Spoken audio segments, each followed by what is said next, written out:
여러분, 트럼프 대통령은 불과 3개월 전 한국은 끝났다고 기름 부족으로 3개월 안에 국가 전체 마비가 온다며 거만하게 한국을 까내렸고, 기름을 얻고 싶다면 중동에 군함과 전투기를 보내고 이란 전쟁에 참여하라고 공식 선언했습니다. 그런데 UAE, 이 왕자의 태도가 판을 완전히 뒤집어 버렸습니다. 원유 1,000만 배럴을 줄 테니 당장 한국 미사일을 더 보내라. 푸틴 대통령도 한 수 접었습니다. 천연가스 2,100만 톤을 꺼낼 쇠빙선이 한국 말고는 없었기 때문입니다. UAE에서는 기름 전부 줄 테니까 천공투를 제발 달라고 애원했습니다. 대한민국에 하나둘 줄을 서기 시작한 산유국들. 미국이 대놓고 무시한 나라가 단 21일 만에 산유국에게 없어서는 안 될 가장 중요한 나라가 되었습니다. 도대체 무슨 일이 벌어진 걸까요? 그 충격적인 전말, 지금 공개합니다. 대한민국은 이제 끝났습니다. 앞으로 3개월 안에 국가 기능이 완전히 마비될 겁니다. 이것은 호르무즈 해협이 봉쇄되던 날 워싱턴 긴급 화상회의에서 미국이 내린 결론이었습니다. 그런데 정확히 10일 뒤 책상 위로 단 한 장의 긴급 전문이 날아왔습니다. 아랍에미리트, 그리고 러시아. 전 세계가 그토록 구걸했던 중동의 최대 산유국과 동토의 제국이 오직 대한민국 한 나라만을 향해 굴욕적인 백기투항을 선언했다는 소식이었습니다. 불과 10일 전 워싱턴 에너지부 긴급 TF 화상회의. 한국은 기름 한 방울도 못 퍼올리는 나라잖아. 비축량이나 제대로 관리하고 있는 거야? 일본 경제산업성자원 에너지청 심의관 나카무라 료헤이가 코웃음 섞인 목소리로 내뱉은 말이었습니다. 그 말을 들으며 화면 한쪽에서 이를 악물고 있던 사람이 있었습니다. 한국석유공사 비축관리본부장 정태훈. 석유 비축 현장에서 잔뼈가 굵은 사람이었습니다. 반박하고 싶었지만 할 수가 없었습니다. 나카무라의 말이 틀리지 않았으니까요. 그날 새벽 울산 석유 비축기지 상황실은 전쟁터였습니다. 미국과 이스라엘이 이란 핵시설을 기습 폭격했고, 이란은 즉각 보복을 선언하며 호르무즈 해협을 봉쇄했습니다. 호르무즈 해협. 이름만 들으면 먼 나라 이야기 같지만 이 좁은 바닷길을 통해 전 세계 원유 수송의 20%가 오갑니다. 그리고 한국 원유 수입의 70% 이상이 이 길을 지나갑니다. 한마디로 대한민국의 경동맥입니다. 그 경동맥이 잘린 겁니다. 하지만 정태훈이 진짜 얼굴에서 핏기가 빠진 건 봉쇄 뉴스 때문이 아니었습니다. 이 사건을 이해하려면 국제공동비축이라는 제도를 알아야 합니다. 한국에는 울산, 여수, 거제 같은 곳에 거대한 석유 저장 시설이 있습니다. 이걸 외국 석유회사에 빌려줍니다. 조건은 간단합니다. 당신네 기름을 우리 창고에 보관해라. 대신 전쟁이나 위기가 터지면 우리가 먼저 살 수 있는 권리를 달라. 이게 우선 구매권입니다. 서로 좋은 거래였습니다. 외국 회사는 아시아 시장 가까이에 기름을 쌓아둘 수 있고, 한국은 위기 때 바로 쓸 수 있는 보험을 갖는 겁니다.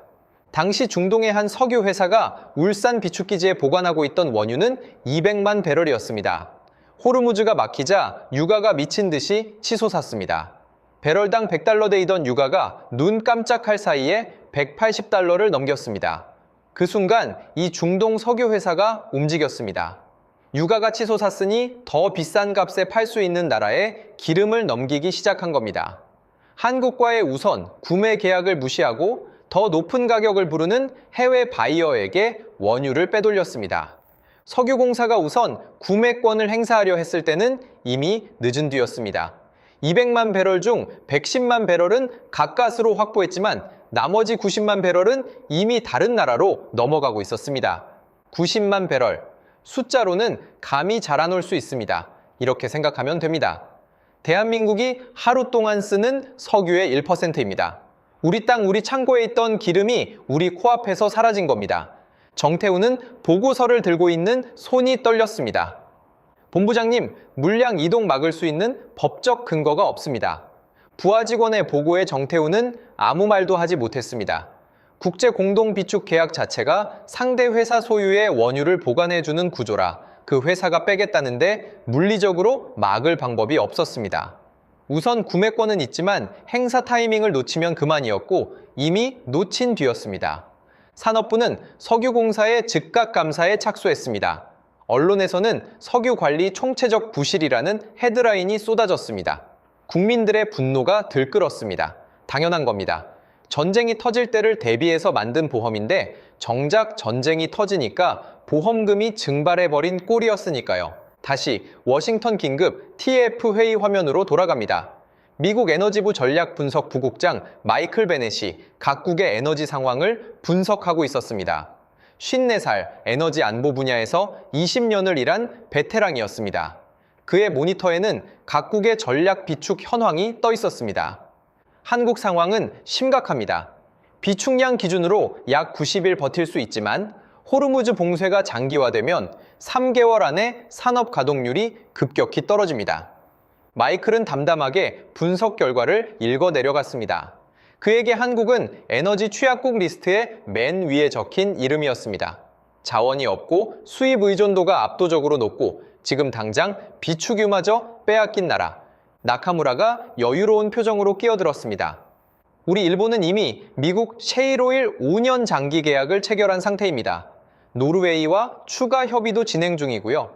이런 상황은 사전에 대비하는 게 기본 아닙니까? 그 말에 화상회의에 참여 중이던 각국 관계자들 사이에서 미묘한 웃음이 흘렀습니다. 한국을 향한 웃음이었습니다. 마이클은 별다른 감정 없이 메모를 적었습니다. 한국 에너지 안보 5등급 최하위, 자체 해결 능력 미지수. 그때까지 마이클 베넷은 몰랐습니다. 이 냉정한 평가를 자기 손으로 뒤집게 될 줄은. 그리고 그 시작은 5,000km 떨어진 UAE의 하늘에서 이미 불붙고 있었습니다. 마이클 베넷의 메모에 적힌 5등급 최하위라는 글자가 마르기도 전에 세계 에너지 시장은 지옥이 됐습니다. 호르무즈 봉쇄 소식이 전해진 지 48시간, 유가는 배럴당 200달러를 향해 치솟고 있었습니다.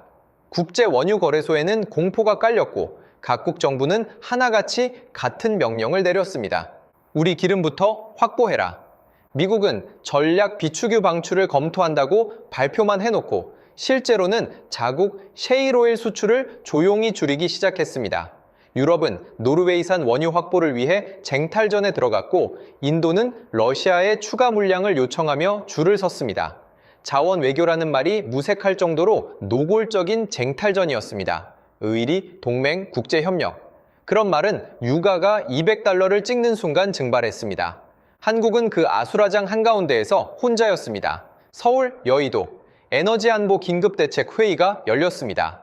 산업부 장관을 비롯해 석유공사, 외교부, 국방부 관계자들이 한자리에 모였습니다.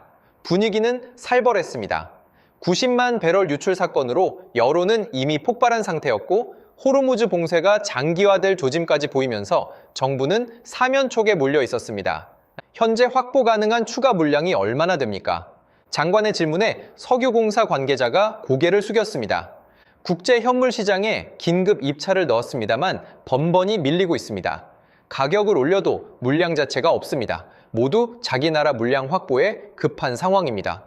다른 루트는요? 중남미 아프리카 쪽은 선박 수배부터 난관입니다. 호르무즈가 막히니 대체 항로를 찾는 선박 수요가 폭증했습니다. 운임이 3배로 뛰었고 그마저도 계약이 안 잡힙니다. 회의실이 침묵에 빠졌습니다. 돈이 있어도 기름을 살 수가 없었습니다. 기름을 사더라도 실어 나를 배가 없었습니다.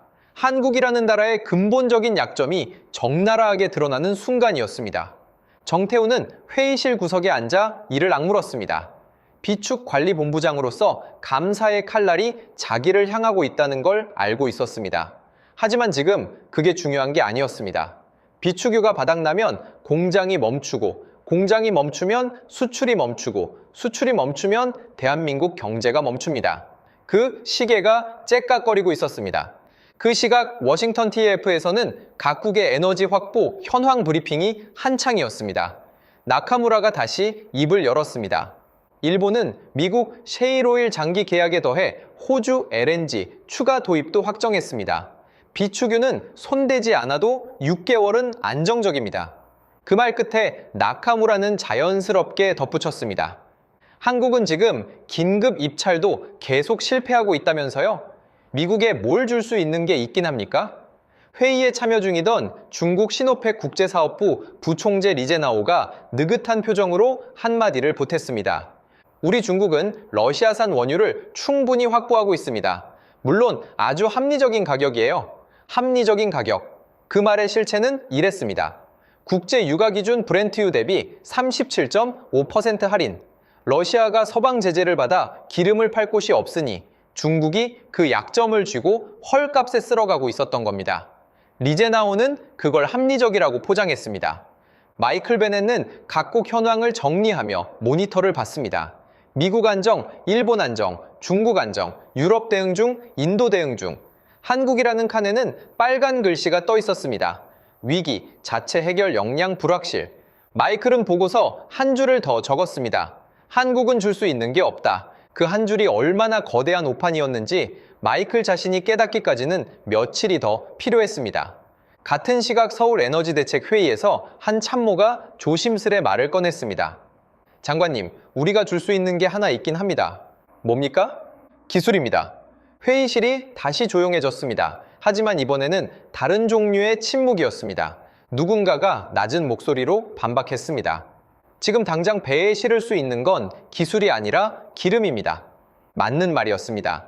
당장 내일 공장을 돌려야 하는데 반도체 기술이 무슨 소용입니까?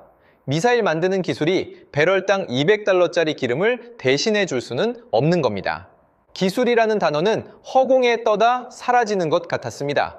그런데 바로 그 시각 5,000km 떨어진 곳에서 그 기술이라는 단어가 전혀 다른 무게를 갖기 시작하고 있었습니다. UAE 이 수도 아부다비. 이란의 보복 공격 경고가 떨어졌습니다. UAE 이 방공사령부에 긴급 경보가 울리기 시작한 시각 아부다비 상공을 향해 이란의 미사일이 날아오고 있었습니다. 한국이 기름 한 방울을 구하지 못해 발을 동동 구르고 있을 때 지구 반대편에서는 또 다른 에너지 전쟁이 벌어지고 있었습니다. 무대는 모스크바. 러시아 에너지부 특사 이반 코즐로프는 책상 위에 쌓인 보고서를 내려다보며 한숨을 삼켰습니다.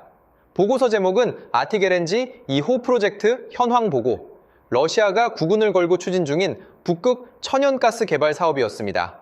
연간 생산 능력 2,100만 톤. 성공만 하면 러시아 에너지 수출의 판도를 바꿀 수 있는 초대형 프로젝트였습니다. 문제는 이 거대한 가스를 실어 나를 배가 없다는 겁니다.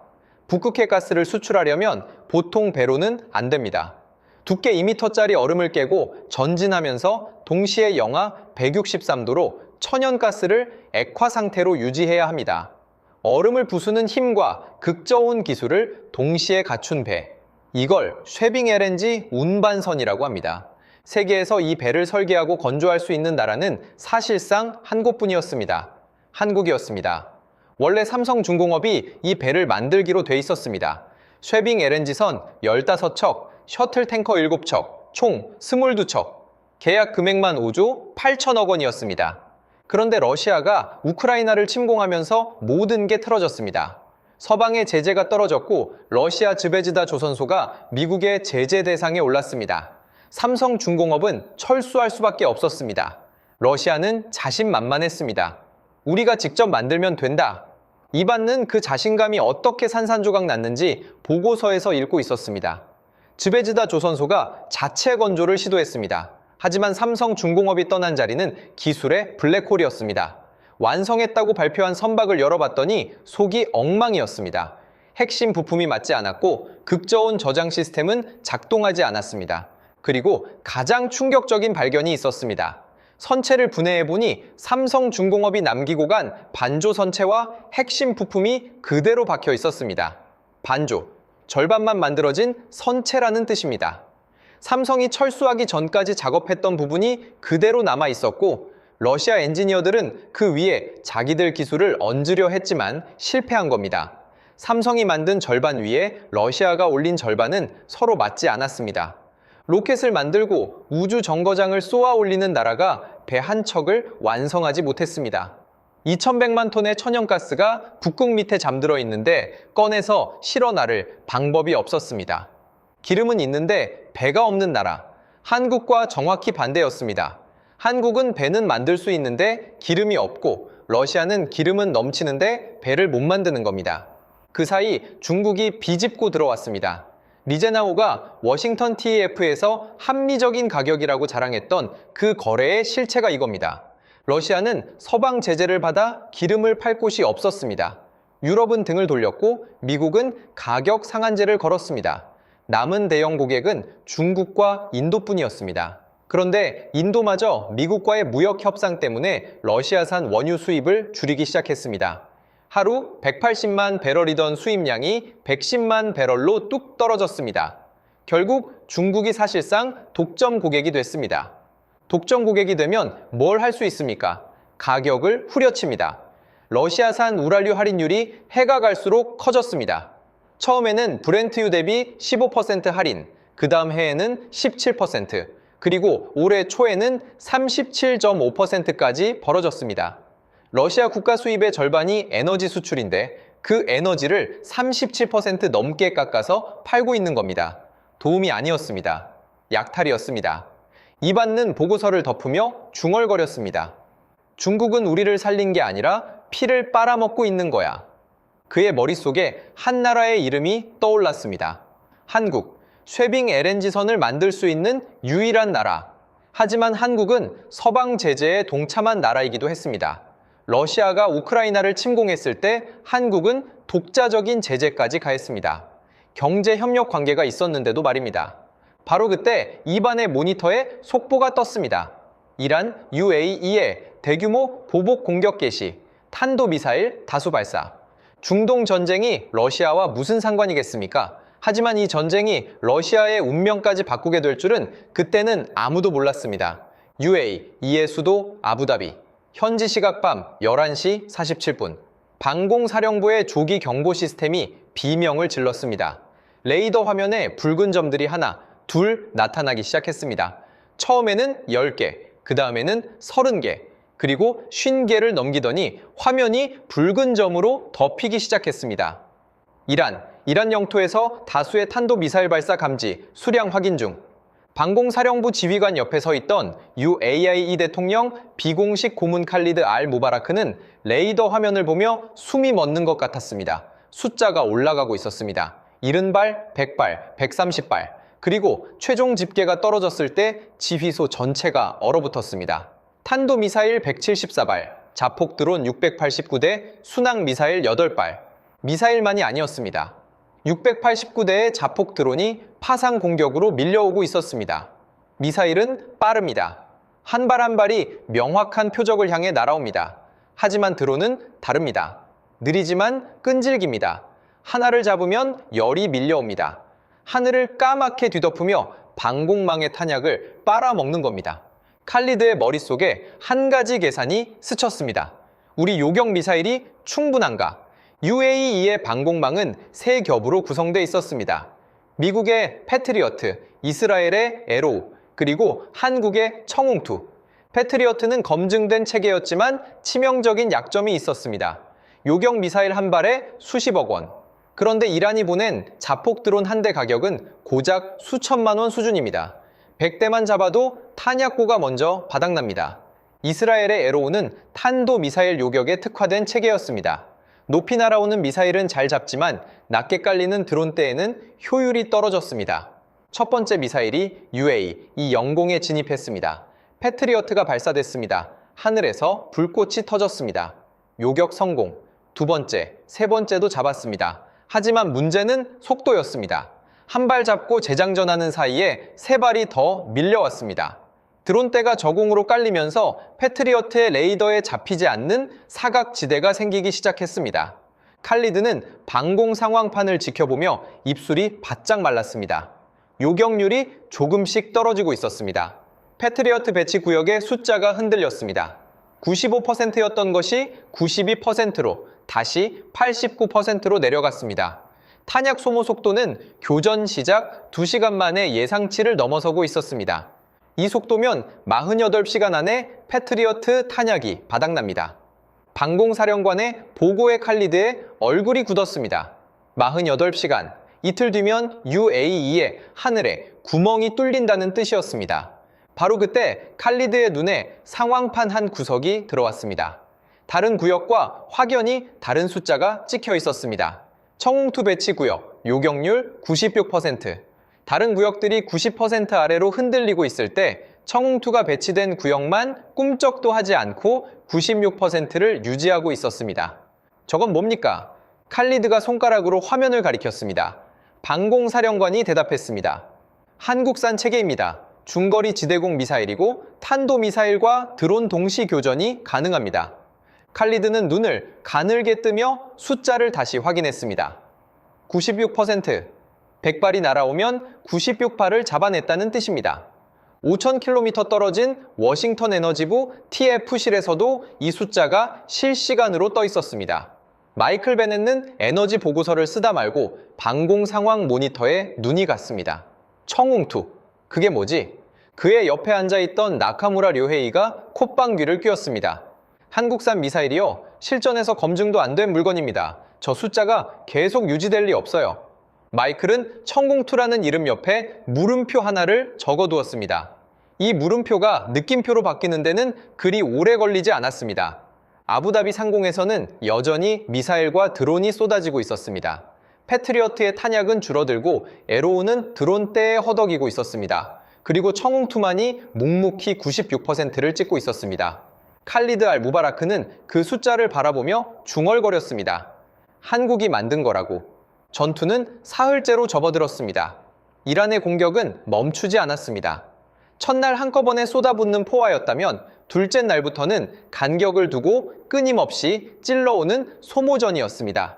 미사일 수십 발을 쏘고 3시간 쉬고 드론 50대를 깔고 다시 미사일 30발을 섞어 보내고 방공망의 탄약을 계획적으로 갉아먹는 전술이었습니다. 패트리어트 배치 구역의 상황이 급격히 나빠지고 있었습니다. 요격률이 85%까지 내려갔습니다. 숫자로 보면 85%가 높아 보일 수 있습니다. 하지만 전장에서 85%는 이런 뜻입니다. 미사일 100발 중 15발이 뚫고 들어온다. 15발이면 발전소 하나, 정유시설 하나, 공항 활주로 하나가 날아갑니다. 그리고 더 심각한 건 탄약이었습니다. 패트리어트 요격 미사일 재고가 사흘 만에 절반 이하로 떨어졌습니다. 미국 본토에서 추가 물량을 공수하고 있었지만 도착까지 최소 일주일이 필요했습니다. 이스라엘 에로우 체계도 한계를 드러내고 있었습니다. 고고도 탄도미사일은 잘 잡았지만 저공으로 밀려오는 드론대 앞에서는 속수무책이었습니다. 설계 자체가 다른 목적이었으니까요. 칼리드는 상황판 앞에서 거의 잠을 자지 못하고 있었습니다. 그런데 이상한 일이 벌어지고 있었습니다. 청웅2 배치 구역만 숫자가 안 흔들렸습니다. 전투 첫날 96%, 둘째 날 96%, 셋째 날에도 여전히 96%. 칼리드 옆에 있던 미군 연락장교가 고개를 흔들었습니다. 말이 안 됩니다. 이 교전 강도에서 96%를 유지한다고요? 칼리드가 물었습니다. 이유가 뭡니까? 미군 장교는 청궁2 사양서를 펼쳐 보이며 설명했습니다. 가격입니다. 이 미사일은 패트리어트의 3분의 1 가격입니다. 같은 예산으로 3배를 쏠 수 있다는 뜻입니다. 드론대 상대로 탄약 소모전에서 밀리지 않는 겁니다.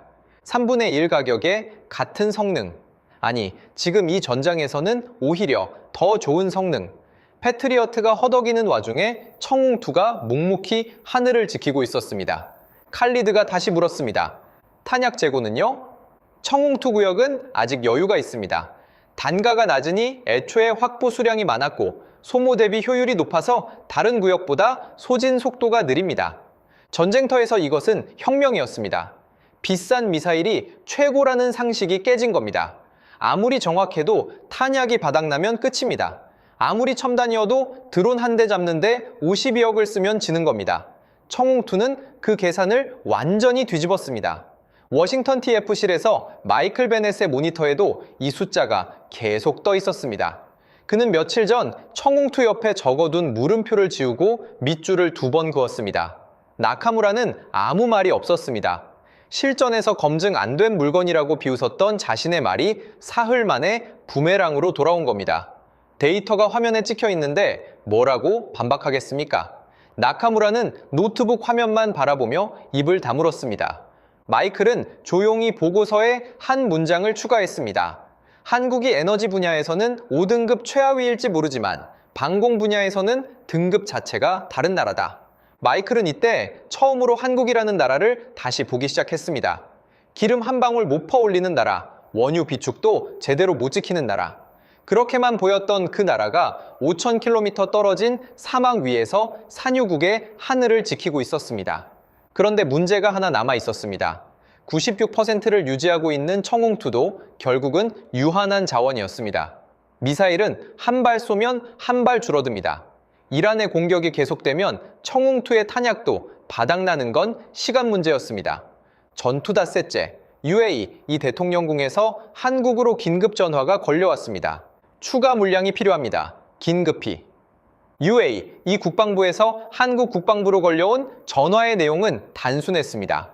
청홍투 요격 미사일 추가 물량을 보내달라. 지금 당장. 전투 닷새째 청홍투는 여전히 96%를 찍고 있었지만 탄약 잔량은 눈에 띄게 줄고 있었습니다. 이란의 공격이 멈출 기미가 보이지 않았습니다. 패트리어트는 이미 미국 본토에서 추가 물량을 공수받고 있었지만 청홍투는 한국만 만들 수 있었습니다. 다른 나라에 전화할 수 없었습니다. 오직 한국뿐이었습니다. 서울 국방부 긴급회의. 회의실에는 국방부, 외교부, 산업부, 청와대 안보실 관계자가 모여 있었습니다. 안건은 하나, UAE의 청홍투 요격 미사일을 긴급 인도할 것인가. 반대 의견이 먼저 나왔습니다. 지금 우리도 안보 상황이 녹록지 않습니다. 북한 변수도 있고 호르무즈 봉쇄로 중동 전체가 불안정합니다. 우리 재고를 빼서 남의 나라에 보내는 게 맞습니까? 일리 있는 말이었습니다. 한국도 청홍투를 자국 방공에 배치하고 있었습니다. 재고를 빼면 우리 하늘에 빈틈이 생깁니다. 에너지 위기에 안보 위기까지 겹치는 판에 미사일까지 내보내라. 하지만 다른 시선도 있었습니다. UAE, 이는 우리 원유 수입의 핵심 파트너입니다. 지금 기름을 못 구해서 난리인데 UAE, 이와의 관계를 이 기회에 굳혀놓지 않으면 언제 이런 기회가 옵니까? 기회라기보다 투자입니다.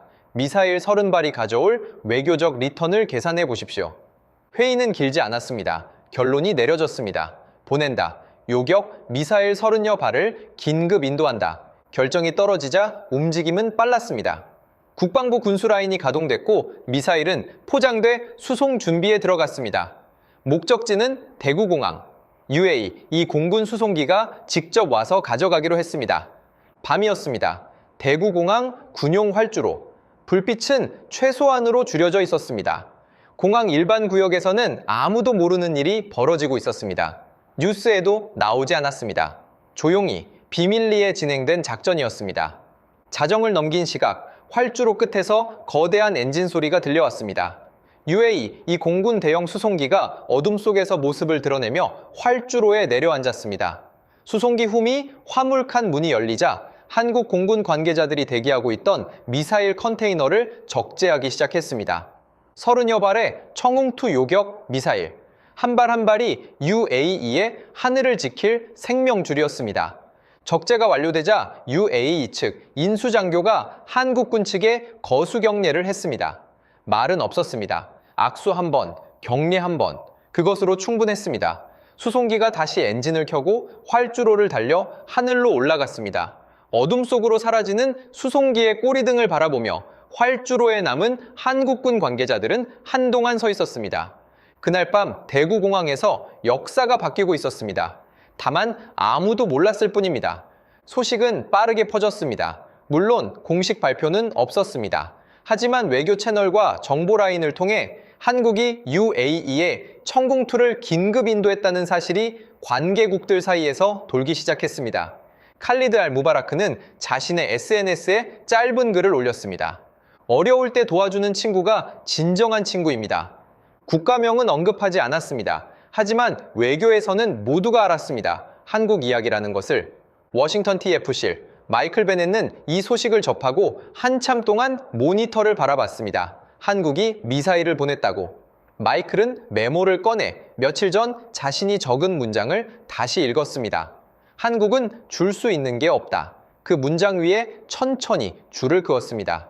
줄 수 있는 게 없는 나라가 아니었습니다. 줄 수 있는 게 너무 많은 나라였습니다. 다만 그걸 기름이 아니라 미사일로 준 겁니다. 마이클 옆에 앉아있던 나카무라의 표정이 복잡하게 일그러졌습니다. 일본도 중동 원유에 크게 의존하는 나라입니다. UAE와 관계를 강화하고 싶은 마음은 일본도 마찬가지였습니다. 하지만 일본에는 UAE에 보낼 미사일이 없었습니다. 패트리어트는 미국 것이고 일본 자체 방공체계에는 수출 실적이 없었습니다. 나카무라는 입술을 꽉 깨물며 중얼거렸습니다. 우리는 뭘 줄 수 있는 거지? 그 질문에 답할 수 있는 사람은 회의실에 아무도 없었습니다. 그리고 10일 뒤 한국 대통령 비서실장이 UAE 이행 비행기에 올랐습니다. 그의 가방 안에는 원유 공급 협정 초안이 들어있었습니다. 아부다비 대통령 회담장, 한국 대통령 비서실장 김도연이 UAE 측 대표단과 마주 앉았습니다. 사실 이 자리는 처음이 아니었습니다. 불과 3개월 전에도 양국 정상이 만나 방산 협력을 논의한 적이 있었습니다. 그때 합의한 금액이 약 25조 원이었습니다. 그런데 3개월 만에 판이 완전히 바뀌어 있었습니다. 이란의 미사일이 하늘에서 쏟아지는 동안 천공투가 96%를 찍으며 UAE의 하늘을 지켰습니다. 패트리어트가 허덕이는 와중에 한국산 미사일만 꿈쩍도 안 했습니다. 전투가 한창일 때 긴급 전화 한 통에 30여 발을 실어 보냈습니다. 뉴스에도 안 나오게 조용히. UAE 입장에서 한국은 더 이상 그냥 무기 파는 나라가 아니었습니다. 전쟁터에서 증명된 파트너였습니다. 비가 쏟아질 때 우산을 들고 온 나라였습니다. 회담 분위기는 협상이라기보다 감사에 가까웠습니다.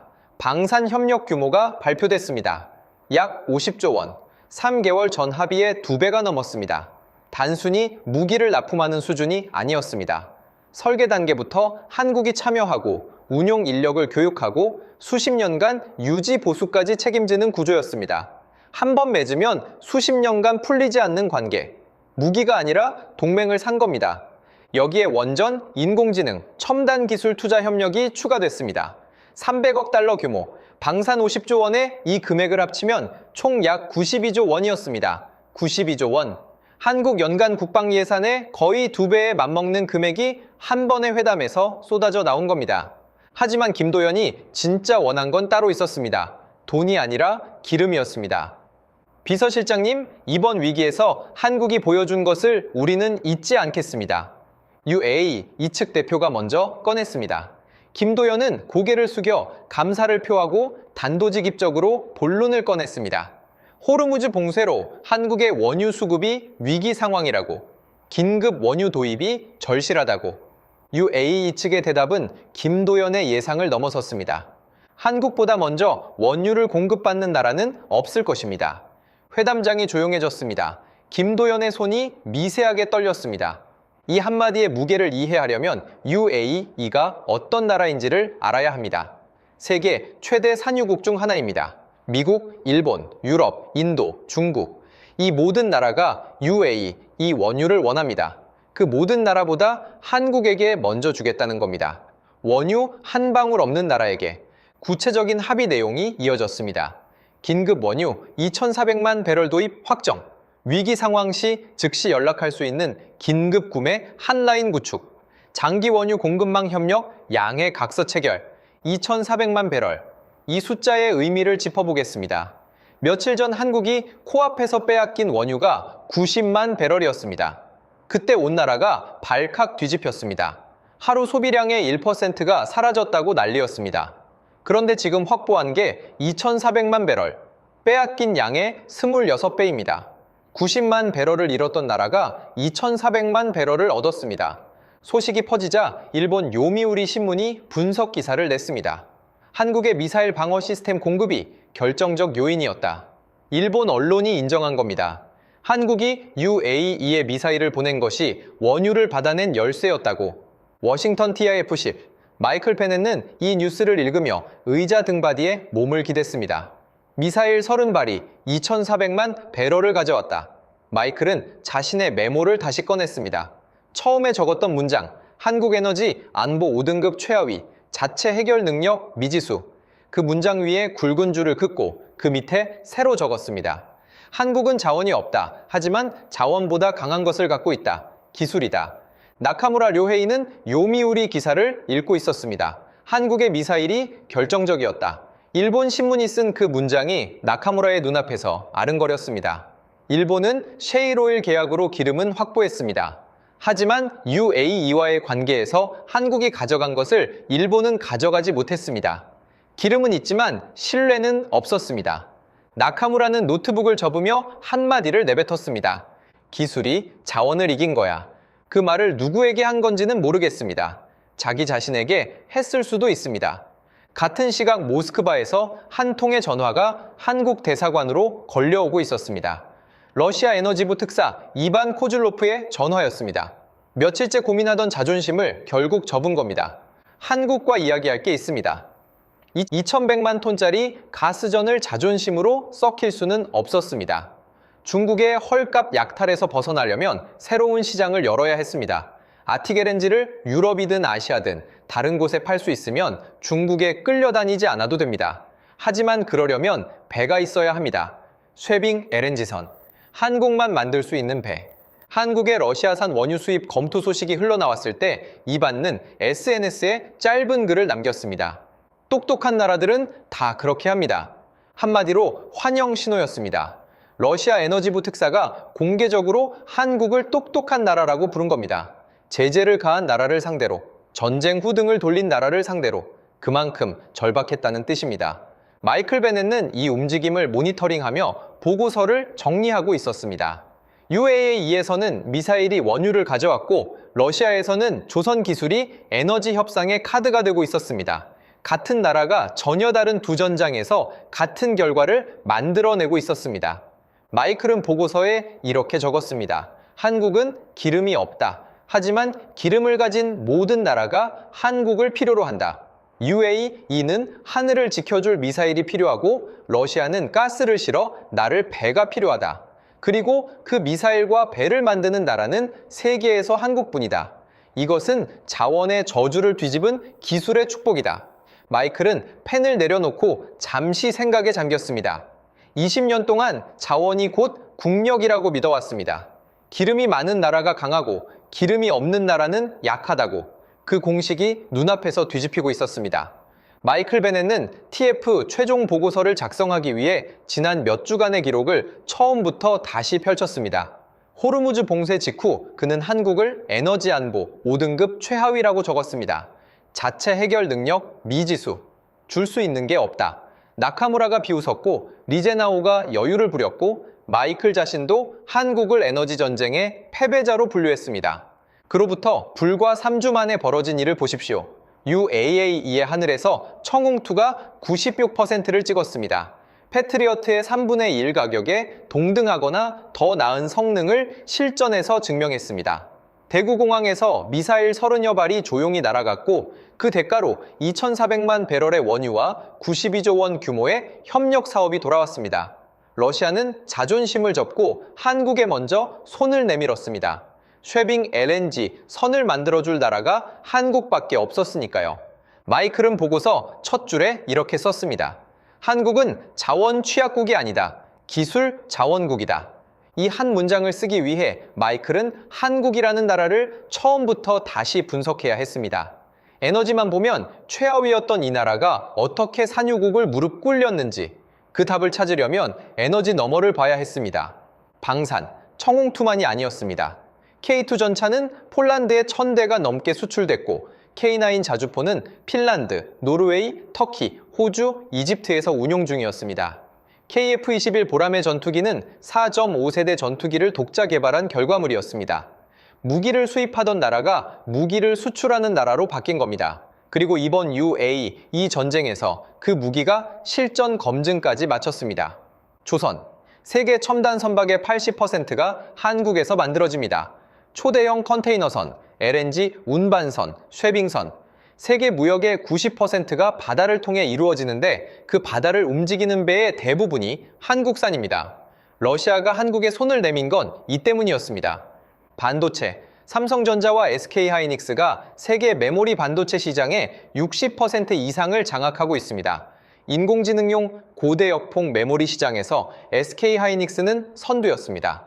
UAE와 체결한 300억 달러짜리 첨단 기술 협력의 핵심이 바로 이 반도체와 인공지능이었습니다. 원전, UAE, 이 바라카 원전을 지은 나라가 한국입니다. 체코 원전 수주도 따냈습니다. 산유국이 왜 원전을 짓겠습니까? 기름이 영원하지 않다는 걸 그들도 알기 때문입니다. 그 미래의 에너지를 지어줄 수 있는 나라가 한국이었습니다. 배터리, 전기차 시대를 움직이는 심장, LG 에너지 솔루션, 삼성 SDI, SK온, 테슬라도 GM도 폭스바겐도 한국산 배터리 없이는 전기차를 굴릴 수 없었습니다. 마이클은 이 목록을 적어 내려가다 멈칫했습니다. 그리고 한 가지를 더 추가했습니다. 문화, UAE의 한 고위 관계자가 회담 자리에서 이런 말을 했다고 합니다. 우리 딸이 한국 드라마를 좋아합니다. 한국은 우리에게 친구 같은 나라입니다. 마이클은 처음에 이걸 웃어 넘길 뻔했습니다. 하지만 생각해보면 웃을 일이 아니었습니다. 드라마 한 편이 만드는 호감이 외교 테이블에서 계약서 한 장보다 강할 수 있습니다. 총 없이 마음을 사는 힘, 그것도 국력이었습니다. 마이클은 보고서 말미의 결론을 적었습니다. 더 이상 자원이 힘인 시대가 아니다. 기술이 힘이다. 그리고 그 기술의 중심에 한국이 있다. 보고서를 닫으며 마이클은 TFC를 둘러봤습니다. 나카무라 료헤이가 보고서 사본을 읽고 있었습니다. 일본은 셰일오일 계약으로 기름은 확보했지만 UAE와의 특별한 관계는 한국이 가져갔습니다. 러시아와의 에너지 협상 카드도 한국이 쥐었습니다. 기름은 있지만 기름 너머의 것은 없었습니다. 나카무라는 보고서를 읽다 말고 창밖을 바라봤습니다. 긴 한숨이 새어나왔습니다. 리제나오는 다른 의미에서 충격을 받고 있었습니다. 중국은 러시아 원유를 37.5% 할인에 쓸어가며 에너지 전쟁의 승자라고 자부했습니다. 하지만 그건 약자의 피를 빨아먹는 구조였을 뿐입니다. 러시아가 한국에 손을 내밀었다는 건 중국의 독점이 깨질 수 있다는 뜻이었습니다. 한국이 쉐빙 LNG선을 만들어주면 러시아는 중국 외의 시장을 열 수 있고 그 순간 중국의 할인 카드는 효력을 잃습니다. 리제나오는 서류를 접으며 전화기를 들었습니다. 누군가에게 긴급 보고를 해야 했습니다. 마이클 베넷은 이 모든 풍경을 지켜보며 마지막 메모를 적었습니다. 한국이 움직이면 에너지 지도가 바뀐다. 이것은 분석이 아니라 목격한 사실이다. 마이클 베넷의 최종 보고서가 워싱턴에 제출된 날 5,000km 떨어진 울산에서 정태우는 비축기지 옥상에 서 있었습니다. 석유 탱크들이 줄지어 서 있는 풍경. 몇 주 전 이 탱크들 안에서 90만 배럴이 증발했을 때 정태우는 자기 인생이 끝났다고 생각했습니다. 비축관리본부장으로서 책임을 면할 수 없었고 감사의 칼날이 목 앞까지 와 있었습니다. 원유 한 방울 없는 나라라는 말이 그때처럼 뼈아프게 느껴진 적이 없었습니다. 그런데 지금 같은 자리에 서서 같은 풍경을 보고 있는데 무게가 달랐습니다. UAE에서 2,400만 배럴의 긴급 원유가 들어오고 있었습니다. 긴급 구매 한라인이 구축돼 위기 때 바로 연결할 수 있는 직통 채널이 생겼습니다. 한국보다 먼저 원유를 받는 나라는 없다는 약속까지 90만 배럴을 잃었던 자리에서 2,400만 배럴을 얻었습니다. 정태우는 주머니에서 담배를 꺼내려다 집어넣었습니다. 끊은 지 3년째인데도 며칠 사이 몇 번이나 손이 갔습니다. 손이 떨리는 건 두려워서가 아니었습니다. 이 모든 게 진짜인가 싶어서였습니다. 원유 한 방울 없는 나라. 그 말이 더 이상 자기를 짓누르지 않았습니다. 정태훈이 울산에서 바다를 바라보고 있을 때 모스크바에서는 이반 코즐로프가 한국 대사관 관계자와 첫 번째 실무 접촉을 갖고 있었습니다. 공식 회의는 아니었습니다. 커피 한 잔을 사이에 두고 서로의 입장을 탐색하는 자리였습니다. 이반은 앞으로 얼마나 긴 협상이 될지 알고 있었습니다. 서방 제재 문제, 정치적 리스크, 기술 이전 범위. 풀어야 할 매듭이 수십 개였습니다. 하지만 한 가지는 확실했습니다. 한국 없이는 아틱 LNG 2호가 돌아가지 않는다는 것. 이반은 회의를 마치고 나오며 다시 한번 중얼거렸습니다. 똑똑한 나라들은 다 그렇게 합니다. 워싱턴에서 마이클 베넷은 최종 보고서를 제출하고 사무실을 나섰습니다. 복도에서 나카무라와 마주쳤습니다. 어색한 침묵이 흘렀습니다. 나카무라가 먼저 입을 열었습니다. 마이클, 당신 처음에 한국을 5등급으로 분류했었죠. 그랬습니다. 지금은요? 마이클은 잠시 생각하더니 대답했습니다. 등급으로 분류할 수 있는 나라가 아니었습니다. 처음부터. 나카무라는 고개를 끄덕이더니 아무 말 없이 걸어갔습니다. 그 뒷모습은 며칠 전 한국을 비웃던 사람과는 달라 보였습니다. 마이클은 사무실로 돌아와 보고서 표지를 다시 한번 읽었습니다. 거기에는 자신이 쓴 제목이 적혀 있었습니다. 자원 없는 나라의 에너지 전쟁, 그리고 역전. 마이클은 그 밑에 한 줄을 더 추가했습니다. 한국은 전통적으로 침략자가 아니라 건설자였다. 원전을 짓고 배를 만들고 하늘을 지키는 나라. 그들은 자원 대신 기술로 세계와 거래했고 그 거래에서 한 번도 약속을 어기지 않았다. 이것이 산유국들이 기름값이 아니라 신뢰를 기준으로 한국을 선택한 이유다. 마이클은 펜을 내려놓았습니다. 자원이 없어서 기술을 키웠고 기술이 있어서 자원을 얻은 나라, 대한민국. 그가 20년 동안 믿어온 공식, 자원이 곧 국력이라는 교과서가 다시 쓰여지고 있었습니다. 그리고 그 교과서를 다시 쓰게 만든 나라는 세계 지도에서 손가락 하나로 가려지는 그 작은 나라였습니다. 한 가지 묻고 싶습니다. 10년 전, 20년 전 대한민국이 이런 나라가 될 거라고 누가 상상했을까요? 자원 없는 나라에서 산유국이 줄을 서는 나라가 되기까지 그 자리에는 누구의 땀이 있었을까요? 여러분은 어떻게 생각하십니까? 지금 어디에서 듣고 계신지 댓글에 남겨주세요. 끝까지 시청해 주셔서 감사합니다. 늘 건강하세요.